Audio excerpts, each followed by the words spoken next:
Hello everyone, my name is James. I am a 1500 rated chess player here on chess.com. I wish to teach the chess skills I have with people, while simultaneously learning skills from chess players with more knowledge than I have. This channel is meant for people anywhere from 500 ELO rating to 2000 ELO. Anyone with rating 500 or less will most likely be confused with the content in this video, and would benefit more by simply playing games over and over to get a better feel for the game. On the other hand, anyone rated 2000 and above will most likely find the content not insightful and boring. These advanced players would most likely benefit from studying games from higher-level opponents, and/or by studying deeper into chess opening theory. So, if you're around the 500-2000 ELO rating range, please enjoy this analysis and comment on any questions you may have. With all that out of the way, let's hop into the game. This match is against the one and only Simone d79. The endgame in this match is one of the most interesting and tactical endgames I have ever seen, as there is an epic comeback from being down 3 points. It starts with d4, d5, c4, e6, bringing us to the Queen's Gambit declined. The moves nc3, c6, nf3, nf6 are then played. For those who do not know, this is a very common opening and is called the semi-Slav defense. We both realize we need to start developing our bishops, so the moves bg5 and b7 are then executed. The evaluation bar is almost completely even at this point. Simone plays e6 to free his light squared bishop, and I attack his dark squared bishop with h6, he retreats to h4, we then have g5, bg3. According to the engine, we both play a few inaccurate moves, however to the human eye it is very hard to see why these moves are suboptimal. I play qa5 with the idea of putting more pressure on c3 after my dark squared bishop comes out in the future. He plays bd3, I play n7. In hindsight, I think moving my bishop to b4 would have been better to play. h4 is played and I simply bypass with g4. ne5 is played, transforming his knight into a fierce stallion. And now is when I decide to play bishop f4.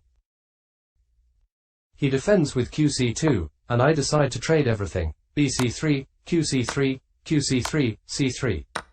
I realize that my g-pawn is weak, so play h5 for support. He captures on d7, which simultaneously opens a beautiful diagonal for his dark squared bishop. I recapture on d7. The mistake of b5 is then made. This is a mistake since it allows me to double his pawns, which I gladly accept. Now he has doubled pawns, which is never good. I play bd7, and he undoubles one pair of pawns with cd5. I recapture with my e-pawn, as I do not want to leave my c-file open after I castle long, as that will only be dangerous for my king. e4 is played in an attempt to undouble his other pawn pair, and I reluctantly take on e4. Both players then castle long. I play rde8 to pressure his pawn, and he blunders with bd3, simply putting me a whole pawn up in the endgame. He slides to c4 with his eyes on my petite pawn on f7, so I defend with rf5. He then slides his h-rook to f1 and I play b6. Both of these moves are the best move according to the engine. He retreats to b3, and I decide to trade as I am up a whole pawn, and for the most part, when you're up on material it is usually a good idea to trade as much as possible. I activate my h-rook with e8, and he attempts to activate his king with d2. I notice I can take one of his rooks, so that is exactly what I do with rook d8, key 3, rook d1, rook d1. We both then try to better our positions. The next move surprises me, as in my opinion it only weakens his position, but according to the engine, it isn't a bad move. The move is king e4, looking to pounce on my rook. I defend with rook e4, and he moves to f4. I play kb6 with the idea to push my a, b and c pawns forward in the future. f3 is played looking to trade pawns, I accept. I play a6, which actually loses all of my advantage, and the game is now dead even. He marches forward with g4, and I ignore this threat and create a threat of my own with rc5. c4 negates my threat completely, and I play king a5, looking to attack his weak pawn on b3. He takes on h5, and I have no choice but to take it back with my rook. He seems to really enjoy attacking with his king, and this theme continues with king g4. I fall back with h7. rh2 is played to defend his h-pawn. This could be some serious trouble for me, however, there is not much I can do, so I counter-attack with kb4. He defends with rh3, making his rook a strong asset. I still want that b3 pawn, so I lunge forward with a5. He responds with h5, to which I then play a4 and we trade pawns. He continues his attack with h6, and I notice his king can easily slide in, and I really begin to get nervous, and the fact that I only have a minute left on the clock does not help the situation at all. I have no choice but to continue my attack on him with kb4.